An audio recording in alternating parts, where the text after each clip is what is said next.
오늘 주신 말씀의 제목은 붙들린 사람이라는 제목을 잡았습니다.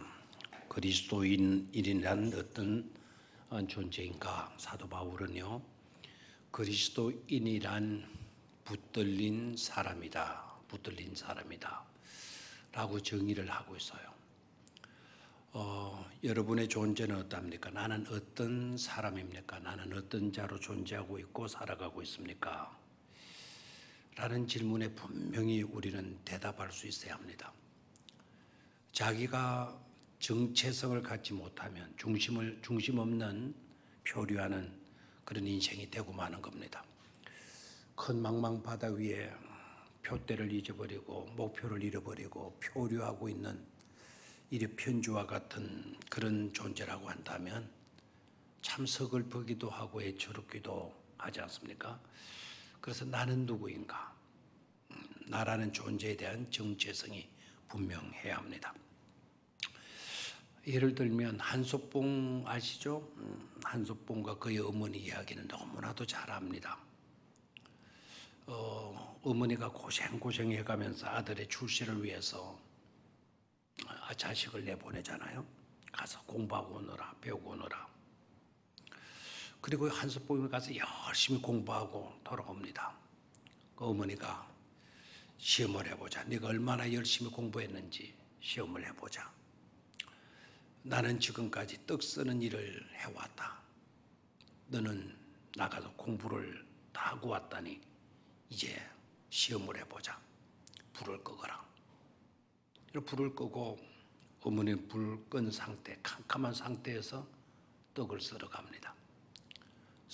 한석봉은 캄캄한 가운데서 종이를 꺼내고 먹을 갈고 그리고 불 글씨를 써가죠. 이제 모든 한동안의 시간이 지난 뒤에 불을 켭니다. 어머니가 떡선 그 떡들은 아주 불을 켰을 때나 껐을 때나 규격이 똑같이 이렇게 떡이 썰려져 있습니다. 한석봉은 아들은 열심히 나가서 공부한다고 했지만 캄캄한 상태에서 글을 본 경험이 있기 때문에 그가 쓴 글은 삐뚤어져 있고 줄도 엉망이었어요. 어머니가 칼을 딱 내려놓더니 다시 가서 공부하고 오너라. 야단을 치고 내보냈다는 것 아닙니까?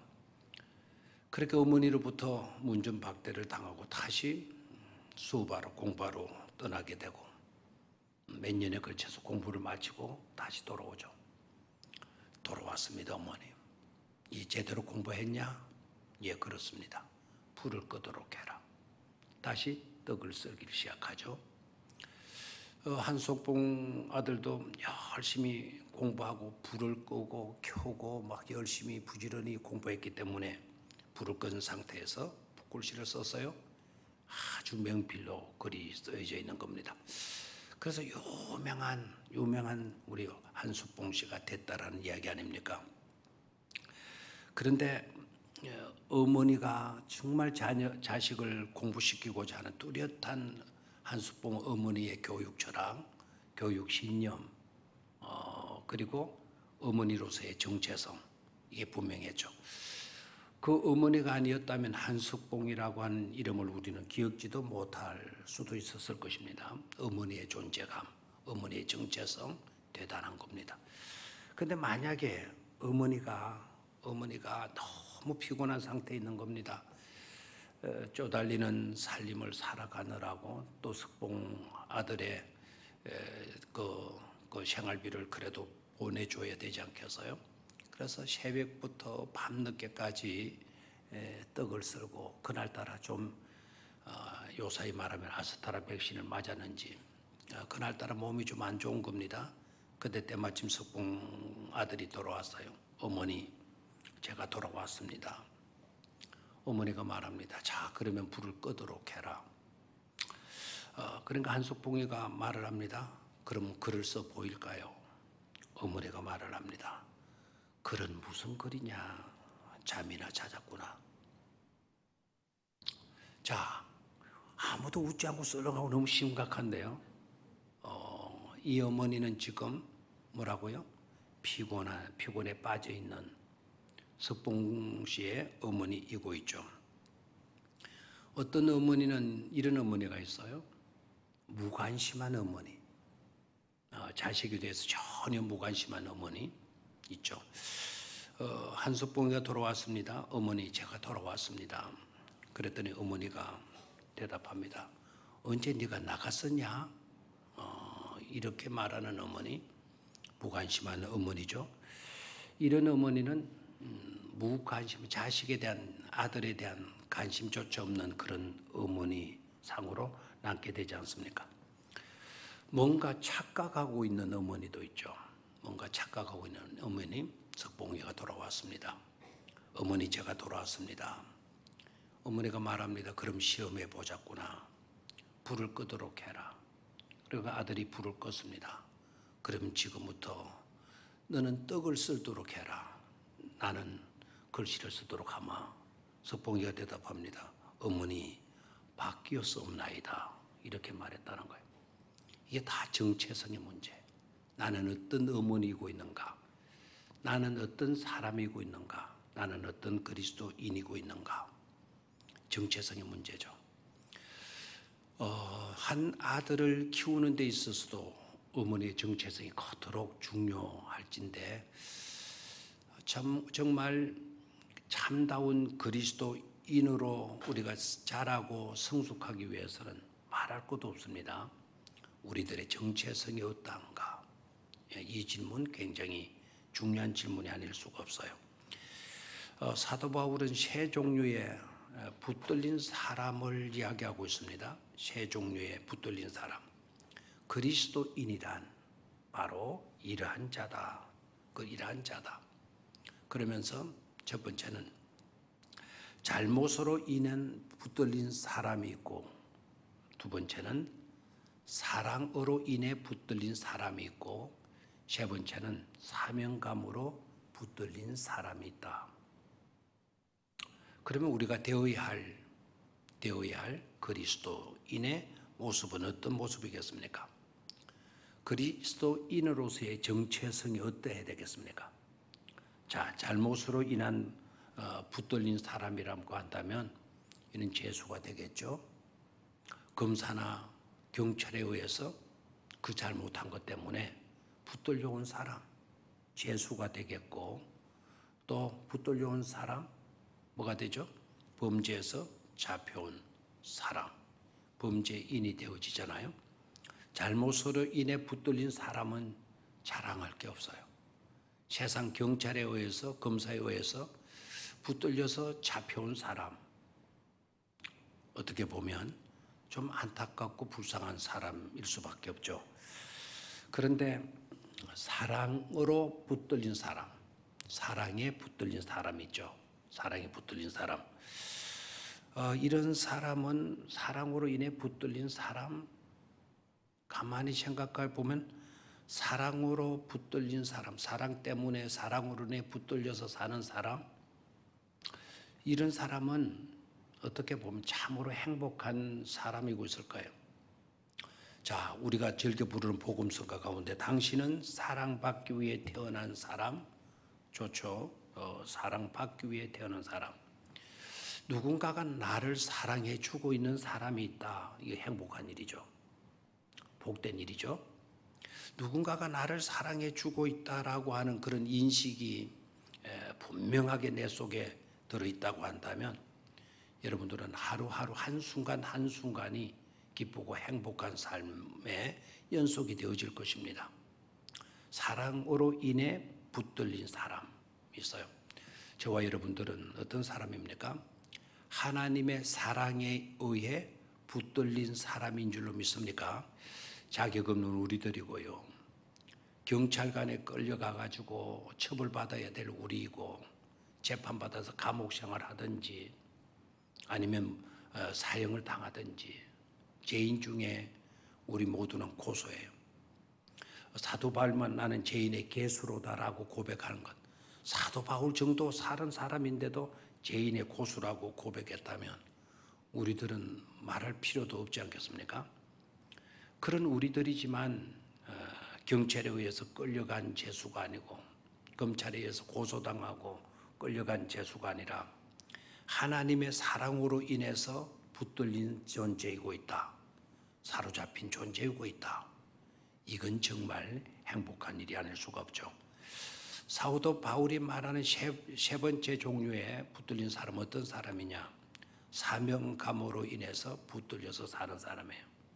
자, 첫 번째는 뭐를 지어서 잘못으로 인해 붙들린 사람이 있어요.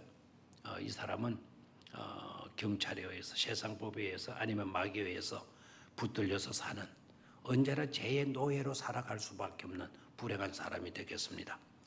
두 번째로 사도 바울이 정의한 세 종류의 사람, 붙들린 사람 중에 두 번째는 뭡니까? 사랑으로 인해 붙들린 사람, 사랑으로 인해 붙들려서 사는 사람. 이 사람은 불행한 사람, 행복한 사람, 이 사람은 말할 것도 없이 행복한 사람이죠. 세상 사람으로부터도 사랑받고 있다고 한다면 얼마나 행복한 일이에요.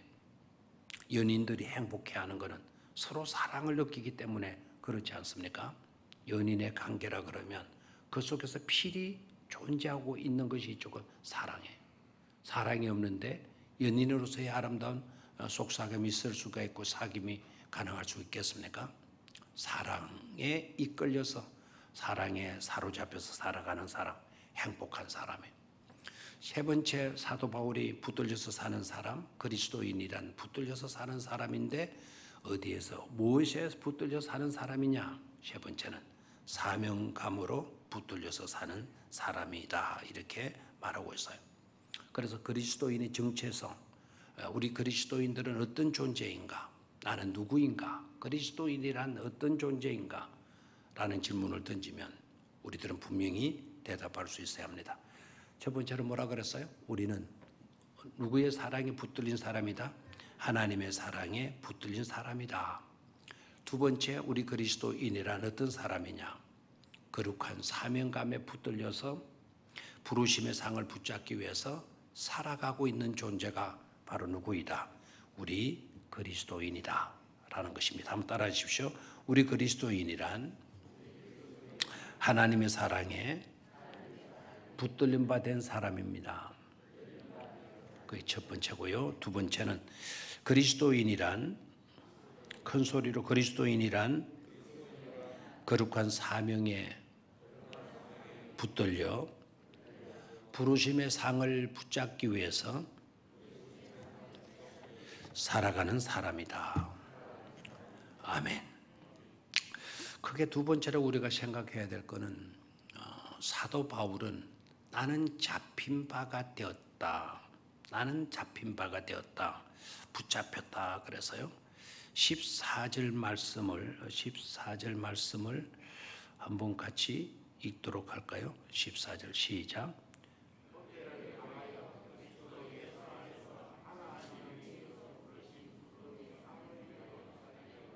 자, 거기에 나는 달려간다. 나는 달려간다. 어디로 달려가느냐? 표대를 향하여 나는 달려가는 인생을 살고 있다. 표대를 향하여 나는 달려가고 있다. 자, 표대를 향하여 그리스도 예수 안에서 하나님이 위에서 부르신 부름의 상을 위하여 나는 뭐 하고 있다? 달려가고 있다. 표대를 향하여 달려가고 있는데 왜 달려가느냐? 달려가는 목적이 바로 뭐냐? 뭐라 그랬죠? 하나님이 위에서 부르신 부름의 상을 위하여. 바로 그것 때문에, 그것이 나의 삶의 목적이기 때문에 뭐 하고 있다? 표대를 향하여 나는 뭐 하고 있다 그랬죠? 달려가는 사람이다, 이렇게 이야기를 해요. 자, 그런데 이렇게 달려가는데 그 표현이 아주 묘합니다. 13절로 올라가 봅니다. 13절로 13절 형제들아, 아직 나는 내가 잡은 줄로 여기지 아니하고 오직 한 일적 뒤에 있는 것은 잊어버리고 앞에 있는 것을 말하고 잡으려고. 자, 앞에 있는 것을 잡으려고 표대를 향해서 그리스도 예수 안에 있는, 그리스도 예수 안에서 하나님 위에서 부르신 부르심의 상을 위하여 나는 만다 달려가노라. 나는 뜀박질하고 있노라 라고 고백을 해요. 여기는 잡으려고 나는 달려간다라고 이야기를 잡으려고.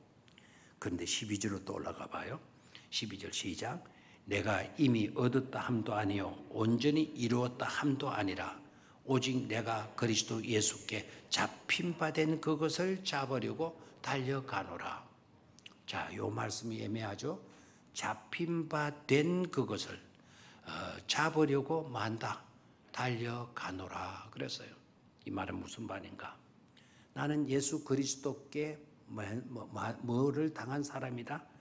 잡힌 바 된 사람이다. 포로된 사람이다. 체포된 사람이다라는 걸. 나는 누구께 체포됐다고요? 예수님께로부터 체포되었다. 사로잡힌 사람이 되었다. 그래서 나는 잡힌 바 된, 붙들린 바 된, 붙들린 사람이다라는 걸. 누구께 붙들렸어요? 예수님께. 예수님께 나는 붙들린 존재이다. 자, 다시 한번 우리 3번 외쳐보겠어요. 나는 예수 그리스도께 붙들린 사람입니다. 나는 예수 그리스도께 붙들린 사람입니다. 나는 예수 그리스도께 붙들린 사람입니다. 붙들린 사람입니다. 그러니 아무도 떨지도 않고 그냥 그렇게 심각한 표정들이 없네요. 조금 무슨 단어로 쓰죠? 나는 예수 그리스도께 체포된 사람입니다. 나는 뭐 됐다고요? 체포된 사람입니다. 다시 시작. 나는 예수 그리스도께 체포된 사람입니다. 나는 예수 그리스도께 체포된 사람입니다.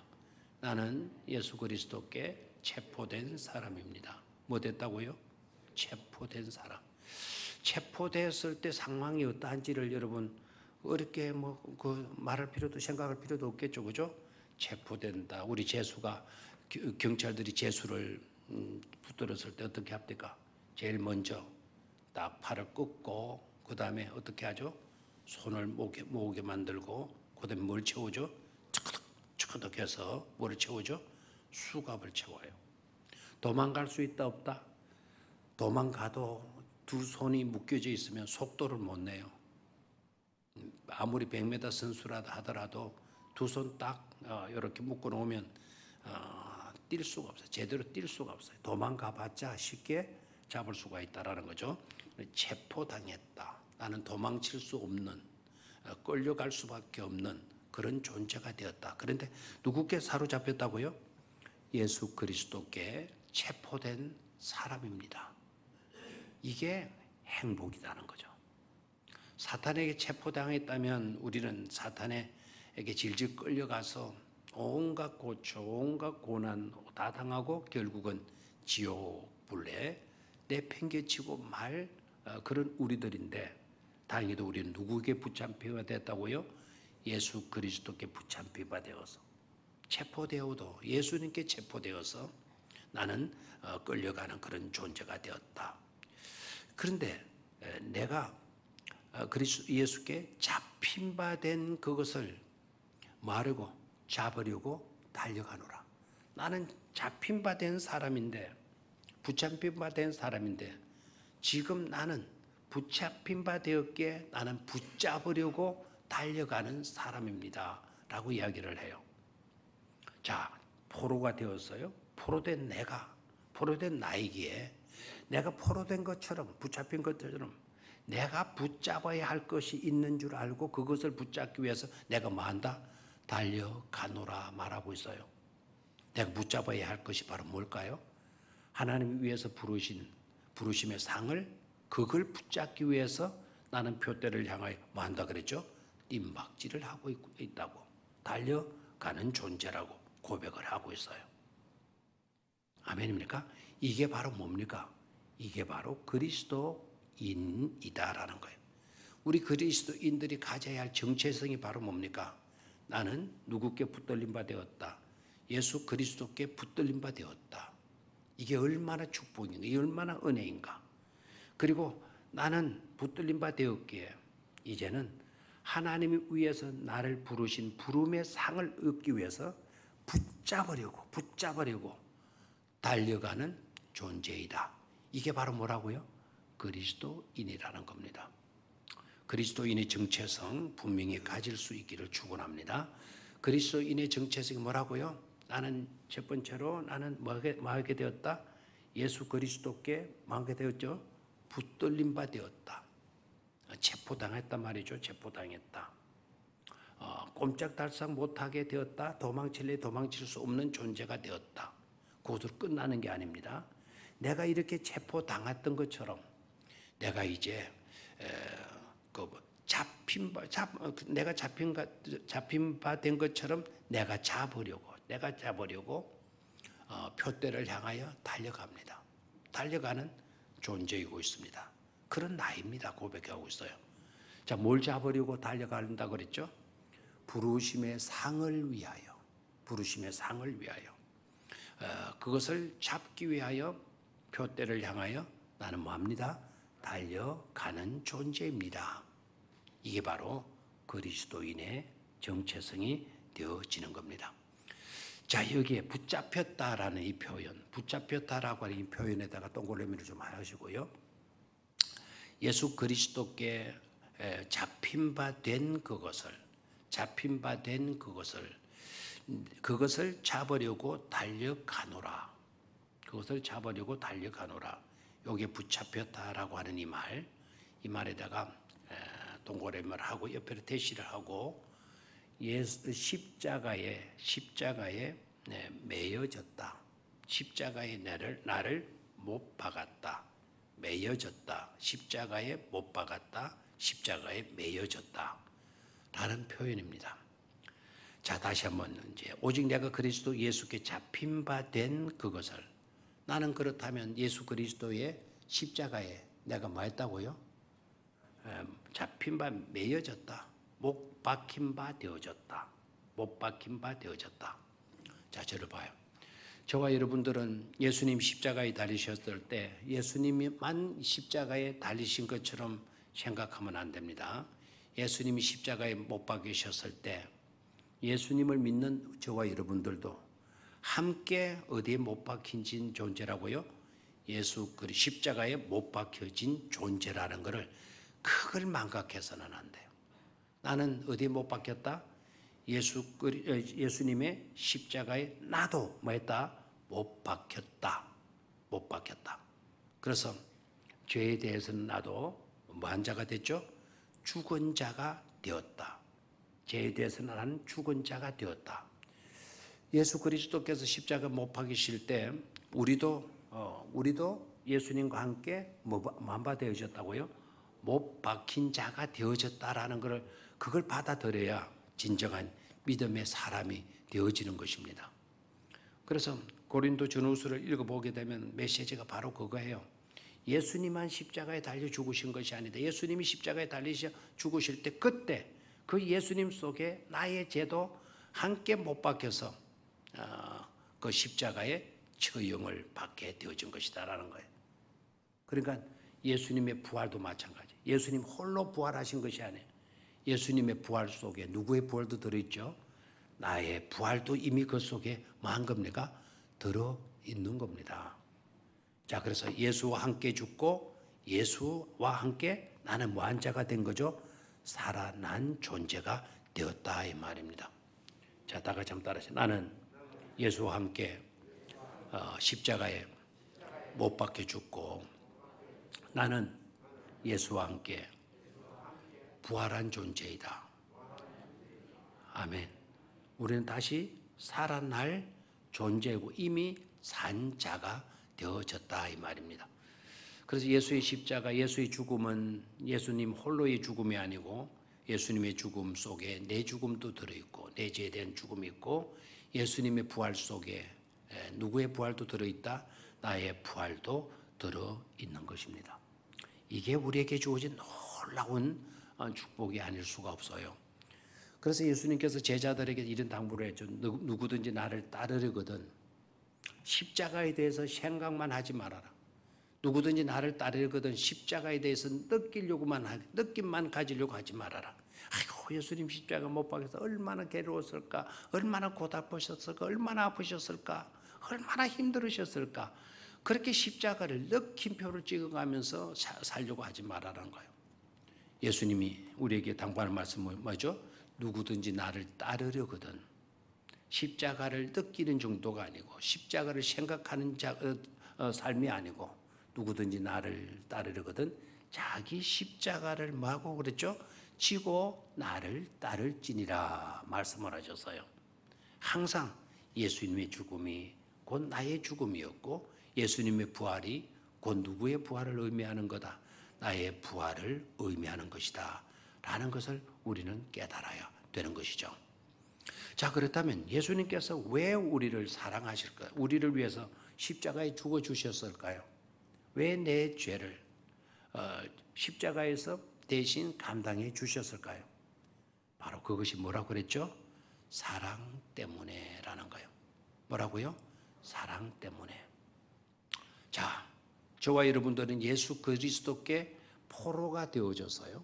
벌 받기 위해서가 아니고 포로가 되어진 이유를 말하라고 한다면 하나님의 사랑 때문에 예수 그리스도께 포로가 된 예수 그리스도의 십자가에 못 박힌 매여 있는 그런 축복된 존재가 되어진 것이다라는 거예요. 자, 누구의 사랑 때문에? 하나님의 사랑 때문에 우리는 누구께 포로가 되었다? 예수 그리스도께 포로가 된 자들이다. 아멘입니까? 마귀의 포로가 돼서 끌려가야 될 우리가 예수님의 포로가 되어서 끌려갈 수 있게 된 것은 누구의 사랑 때문이다? 하나님의 사랑 때문이다라는 거예요. 하나님의 사랑 때문이다. 그래서 우리가 예수 그리스도께 붙잡힌 바 되어졌다라는 이거는 큰 영광이 아닐 수가 없죠. 형벌을 위한 체포 당함이 아니고 사랑하기 때문에 사랑받게 하기 위해서 하나님이 우리를 뭐 해주셨다? 붙잡아 주셨다. 우리를 체포해 주신 것이다 라는 것이죠. 미국 감리교회에 포터라고 하는 목사님 계시는데 이 목사님이 들려주신 감동스러운 이야기예요. 자기 교인 중에 한 가정을 예를 들으면서 들려준 아주 감명스러운 이야기인데 포터 목사님께서 한 번은 초청을 받으신 거예요. 한 신앙인 가정으로부터 초청을 받았는데요. 그 초청을 받은 가정은 어떤 가정인가 하니까 상처를 한 집사님 가정인데 그 집사님이 재혼을 한 거예요. 50대에 재혼을 했어요. 그 포터 목사님이 그 결혼 주례를 하고 근데 이제 부부가 결혼 예식을 마치고 신혼여행을 간 겁니다. 신혼여행을 쭉 가는데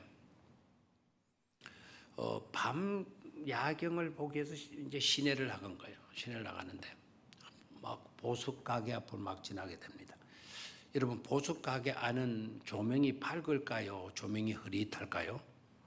조명이 굉장히 밝죠. 그리고 여러분 전자제품을 파는 가게가 조명이 희미합니까? 조명이 밝습니까? 굉장히 밝습니다.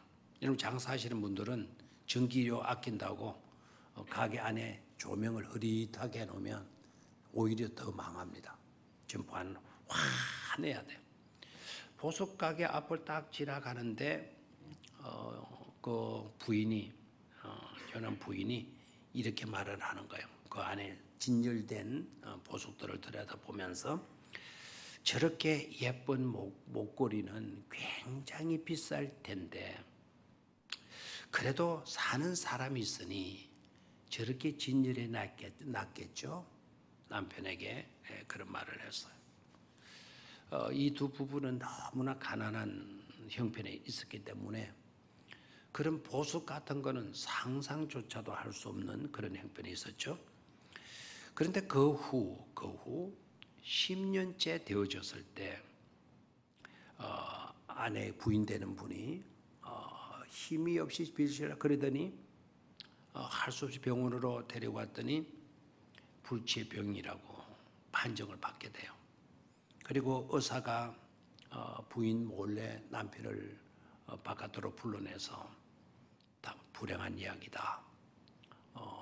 굉장히 안타까운 이야기를 들려줄 수밖에 없다. 그렇게 이야기하면서 당신의 아내는 앞으로 6개월 이상 넘길 수가 없을 것입니다. 라는 말을 해줘요. 남편의 마음이 얼마나 힘들었겠어요? 굉장히 힘들었어요. 하루하루가 너무 힘들고 자기 아내에게는 차마 그 이야기를 못 해준 거예요. 그러다가 결혼 10주년째 되어지는 날이 왔을 때 이분은 포트 목사님을 다시 가정으로 모셔와요. 그리고 결혼 10주년 예배를, 감사 예배를 드리고, 그리고 난 뒤에 이 남편은 부인에게 6개월을 산다라는 말을 참아하지 못하고, 그러면서 자기가 10년 동안 그 이야기를 듣고, 신혼여행 때 그 아내 이야기를 듣고, 이 사람이 그렇게 즐겨하던 술도 끊고 담배도 끊고 심지어 그 10년 동안 콜라도 끊고 콜라 마시는 것조차도 끊고 그렇게 힘들게 10년을 지내오면서 목사님은 오늘 결혼 10주년 그 기념 결혼 기념일 날 모셔와서 예배를 드리는 거예요. 목사님이 그 가정에 들어가면 10년밖에 흐른 것이 없는데 이 남편의 얼굴이 60세가 되었는데 이 60세 된 사람이 70세 노인보다도 더 늙어 있는 것을 보게 돼요. 그러면서 어떻게 이렇게 너무 힘들게 살다가 이렇게 고생해서 그런 모양이다. 이렇게 이야기를 하는데 그런데 예배가 딱 마치고 난 뒤에 음식을 조촐하게 차려 나눠 먹고 아내들은 남편이 다가가서 눈을 감으라고 그래서 아내가 왜 그러느냐고 눈을 감아보라고 그래서 아내가 눈을 딱 감으니까 이 남편이 아내의 목에다가 목걸이를 딱 걸어주는 거예요. 그리고 눈을 떠보라 그랬어요. 그랬더니 아내 목에 옛날에 10년 전에 신혼여행 때 그 진열장 안에만 봤던 저렇게 비싼 그 진주 목걸이, 예쁜 진주 목걸이는 비쌀 터인데 그래도 저렇게 진열을 해놓은 곳을 보면 사는 사람이 있는 것 모양이죠. 그렇게 말했던 그 일이 생각난 거예요. 그래서 아내가 부인이 남편에게 이야기를 해요. 어떻게 당신이 그렇게 할 수 있었느냐고. 무엇이 당신으로 하여금 그것을 하게 만들었느냐고. What made you do it? 당신이 그렇게 할 수 있었던 것이 무엇이 그렇게 만드는 것이냐고. What made you do it? 그러니까 이 남편이 딱 한마디 합니다. 내가 그렇게 한 거는 다른 게 아니야. I did it because I love you. 내가 그렇게 하게 된 거는 당신을 사랑하기 때문이지. 그 한마디 딱 전해준 거예요. 그리고 남편이 부인을 끌어안고 펑펑 눈물을 쏟은 이야기예요. 포도 목사님이 한 교회에서 오래도록 신모했지만 그렇게 감동스러운 가슴 찡하게 만든 이야기는 없었다라고 이야기를 합니다. 자, 여기서 여러분 생각해 볼까요?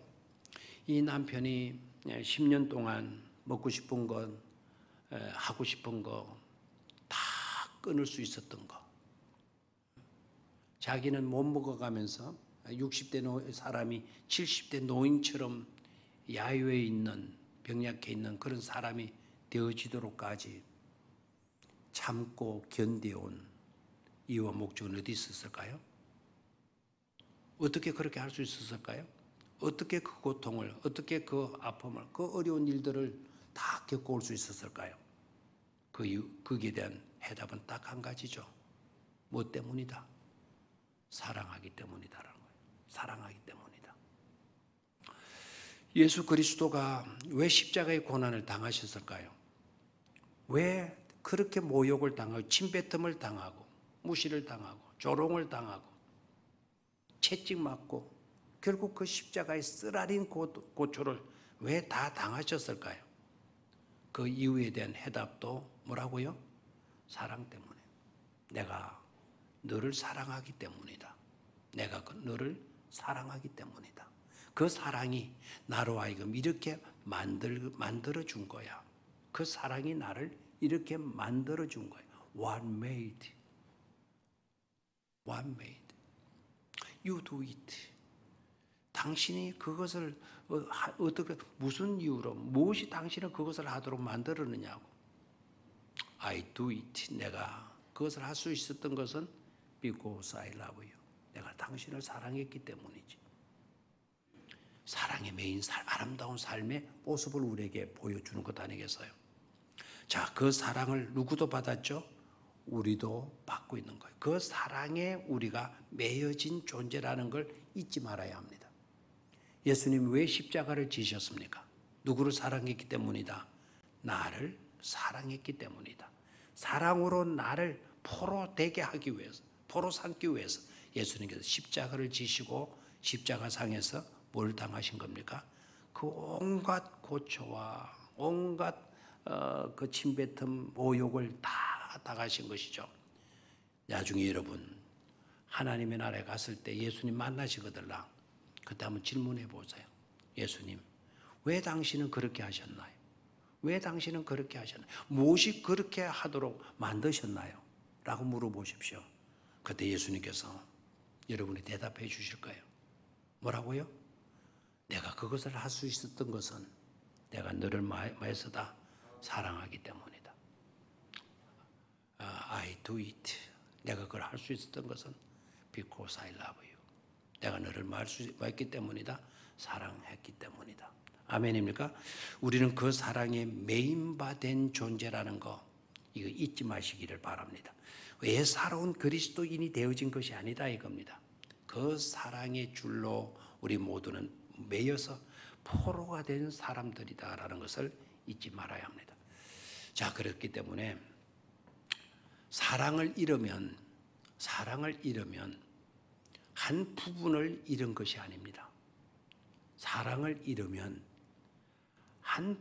일부분을 잃은 것이 아니라 사랑을 잃으면 전부를 잃어버린 것이 되어지는 겁니다. 다시 한번 따라해요. 사랑을 잃으면, 큰 소리로 좀, 사랑을 잃으면 부분을 잃어버린 것이 아니다. 한 부분, 일개 부분을 잃어버린 것이 아니다. 뭐한 것이다? 전부를 잃어버린 것이다 라는 거예요.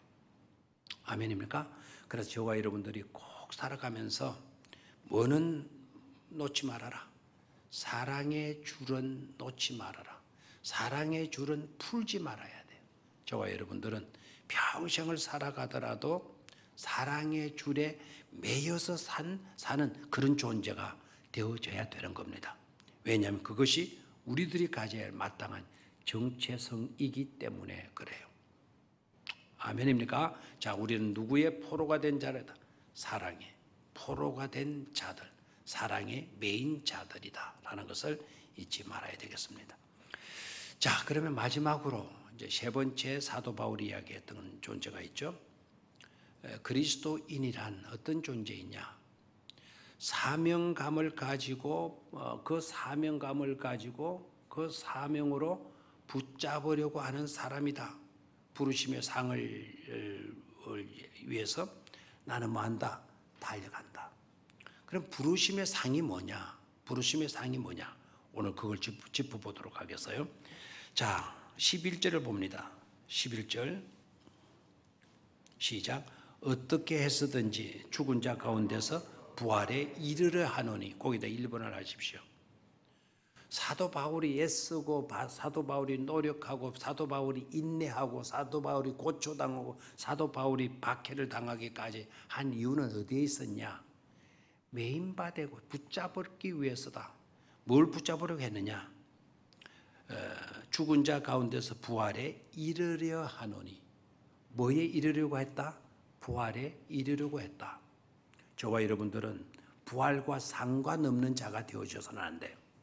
우리들의 삶의 종착지는 죽음으로 끝나는 것이 아니고 죽음의 그 자리에 부활이라고 하는 꽃으로 피어나야 될 존재라는 것을 잊지 마셔야 합니다. 우리는 어디에 이르는 자가 되어야 돼요? 부활. 죽어도 다시 산다.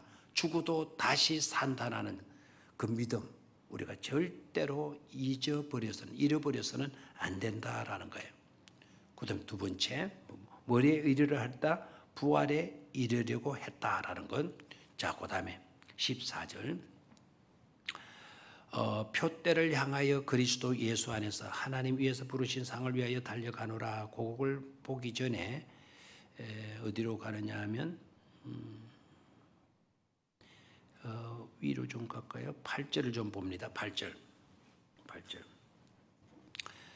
또한 모든 것을 해로 여김은 내 주 그리스도 예수를 아는 지식이 가장 고상하기 때문이라. 내가 그것을 위하여 모든 것을 잃어버리고 배설물로 여김은 그리스도를 마고 얻고, 요게 첫 번째가 되어야 되겠네요. 첫 번째 뭐를 얻고? 그리스도를 얻고, 그리스도를 얻기 위해서, 그리스도를 얻고. 그래서 내게 있는 모든 것들, 그 찬란하게 좋게 여겨졌던 모든 것들을 다 뭐로 여긴다? 해로 여기고, 해로 여기는 이유는 어디에 있느냐? 그리스도를 얻기 위함이다라는 거예요. 그 다음에 8절 뒷부분을 보면 모든 것을 잃어버리고 뭐로 여기면? 배설물로 여기면. 배설물, 들어봐요. 이 배설물이 뭐냐? 배설물이 뭐냐?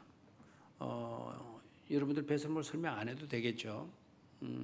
NIV 성경에서는 이걸 루비시라고 그래서 루비시는 쓰레기예요, 쓰레기. 내가 가지고 있는 모든 것들을 뭐 같이 여겼다? 쓰레기 같이 여겼다. 등, 배설물, 똥과 같이 여겼다. 그 다음에 루비시, 쓰레기 같이 내가 여겼다. 왜 그렇게 여기느냐?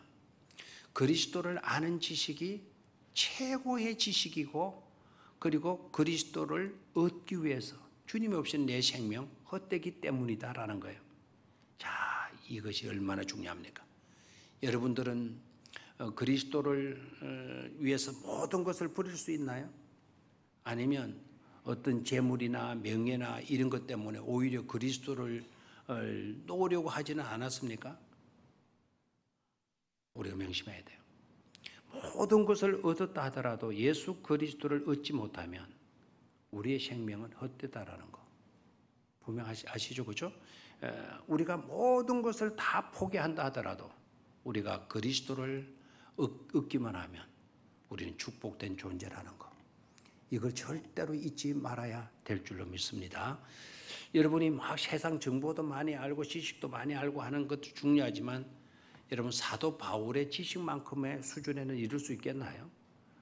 저는 불가능하다 봐요. 사도 바울의 지식에 이르기라는 것은 정말 불가능하다. 지난 주일날 이어령 박사 이야기했지만 지금부터 제가 막 날 때부터 열심히 노력하고 공부하고 막 그렇게 하면 이어령 박사 지식의 수준에 이르를 수 있다? 그럴 자신 생기질 않아요. 그분은 대단한 분이에요. 우리나라의 출신으로 참 우리나라의 굉장한 인물이 아닐 수가 없죠. 그런 인물도 근간에는 지성에서 뭐로 가야 된다 그랬죠? 영성으로 가야 된다 그랬어요. 자기는 지식이 최고라고 하더라는 거예요. 그래서 지식에 성경 지식도 대단해요. 그런 성경 말씀도 지식으로 꿰뚫어 봤지만 그것은 한계가 있더라. 그래서 지성에서 영성으로. 그리스도를 아는 지식이 가장 뭐하다 그랬죠? 고상하다. 거기 한번 다시 볼까요? 8절에 모든 것을 해로 여기면 내 주 그리스도를 아는 지식이 가장 많기 때문이다.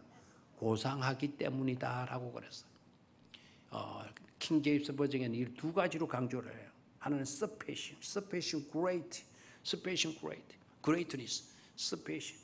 이거는 탁월한 greatness, 굉장한 of knowledge. Jesus Christ, my Lord, 내 주 예수 그리스도를 아는 knowledge, 그 지식이 sufficient, 탁월할 뿐만 아니라 greatness, 굉장한 것이 되기 때문에 나는 모든 것을 포기할 수 있었다. 모든 것을 배설물로 여길 수 있었다. 이 말을 쉽게 말하면 예수 그리스도보다 더 귀한 분은 계시다 안 계시다? 계시지 않다 이거예요. 우리 찬송가도 그러겠죠. 주 예수 그리스도보다 더 귀한 것은 있다 없다? 없다. 입으로만 부르는 찬송 되지 마시고 우리가 인식만 하고 있는 그런 차원이 되지 마시고 나의 전반적인 모든 일에서 내 삶에 있어서 가장 귀하고 가장 탁월하고 가장 값진 분은 누구이시다? 예수 그리스도이시다라고 하는 그런 신앙 고백 위에 돈독히 설 수 있게 되기를 주의 이름으로 축원합니다. 링컨 이야기 좀 할까요? 링컨. 에이브라함 링컨이 1865년 4월 14일에 암살당하잖아요. 그 암살당할 때 에이브라함 링컨이 어디에 계시는 줄 알아요, 혹시? 에이브라함 링컨이 암살당할 때 극장에 계셨어요. 자기 부인 메리와 함께 극장에서 연극을 보고 있었어요. 연극을 보고 있는데 링컨 대통령이 연극에는 관심이 없고 옆에 있는 자기 부인을 턱턱 찝쩍거려가지고 귓속말로 속삭이는 거예요. 여보, 나는 그 성지에 가고 싶어. 그 갈릴리 바다 가고 싶고 내가 왜 성지에 가고 싶고 갈릴리 이 바다를 보고 또 갈릴리 지역을 가고 싶어 하는 거 아니까 예수님이 걸었던 그 길을 나도 걷고 싶어서 예수님이 걸었던 그 길을 나도 걷고 싶어서 우리 성지팀들에게는 우리 교회 성지팀들은 내가 거기 가서 늘 강조하는 게 있죠. 바로 오늘 우리는 예수님이 이곳에서 생활했던 이곳 예수님이 걸으셨던 땅을 밟는다. 2000년 뒤에 우리가 지금 밟고 있다. 그런 이야기들을 많이 해요. 그런데 저는 거기에서 조금 더 생각을 해서 말씀을 드리는 것은 2000년 전에 예수님이 들여마셨던 코로나 들여마셨던 그 공기가 예수님의 폐에 들어가고 그것이 다시 뱉어져 나오는 그 공기를 2000년 뒤에 우리가 지금 여기서 마시고 있다. 그러면 굉장히 참 가슴이 뭉클해지죠. 내 코 속으로 들어오는 이 공기를 2000년 전에 누가 마셨다고요? 예수님이 마셨던 공기 아닙니까? 그래서 링컨이 그것을 거두고 싶다. 그리고 예루살렘으로 와서 예수님이 십자가에 못 박혀 달려가신 그 길을 올라가고 싶다. 라는 말을 하는데 예루라고 할 때 그때 누군가가 링컨을 향해서 총을 겨루었어요. 그리고 빵 쏴서 예루라는 말만 하고 샬렘이라고 하는 말을 하지 못하고 거기에서 희생당했죠. 에이브람 링컨을 싼 사람이 누구였죠? 굉장히 여러분 지식이 많네요. 가만히 계시는 거니까 존 부스라고 하는 사람, 존 부스라고 하는 젊은이가 링컨을 해서 총을 쐈죠. 그래서 에이브람 링컨이 말을 하다가 맺지 못한 말, 예루케는 빠방 해서 살렘이라는 말을 못했다는 거예요. 우리는 예루살렘에 나는 올라가고 싶어. 우리 말로 하면은 뒷말은 못 하잖아요. 영어 순어는 반대잖아요. 주어 동사가 먼저 나오잖아요. 나는 가고 싶다. 어디로? 예루살렘으로 올라가서 그 길을 걷고 싶다. 앞에 말은 다 해놔서 마지막 예루살렘으로 마쳐야 되는데 예루까지만 하고 살렘이라는 말을 못하고 희생당했어요. 제가 왜 이야기를 드리는 줄 아시겠습니까? 역대 세계 지금까지도 가장 위대한 대통령으로 지도자로 존경받는 에이브람 링컨의 꿈은 어디에 있었어요? 예루살렘. 그의 목표는 예루살렘 걷고 싶다. 예수님이 걸으셨던 그 길을 나도 걷고 싶고 예수님이 우리를 위해서 십자가 지고 올라가신 그 예루살렘 나도 가고 싶다. 그래서 예루까지만 말을 하고 마지막 말을 못했다는 것 아닙니까? 자, 우리들의 삶도 뭐 해야 된다? 목표를 향해 우리도 잡으려고 붙잡힌 것처럼 내가 붙잡기 위해서 달려갈 수 있는 저와 여러분들이 꼭 되셔야 될 줄로 믿습니다. 그 부르심의 상이 바로 부활이고 그 부르심의 상이 바로 영원한 생명이 되어지는 것임을 우리는 깨닫고 우리가 장차 하나님 앞에 서게 되게 되어지는 날 하나님은 저와 여러분들을 위하여 면류관을 그리고 상을 예비해 주심을 여러분이 분명히 확신할진데 우리는 그것을 놓치지 말아야 될 줄로 믿습니다. 붙잡힌 바 된 그것을 잡으려고 나는 표대를 향하여 만다 부르심의 상을 얻기 위하여 나는 만다고요 뜀박질하노라 달려가노라. 그런 축복된 삶이 저와 여러분들의 삶이 되어지기를 주의 이름으로 축원합니다.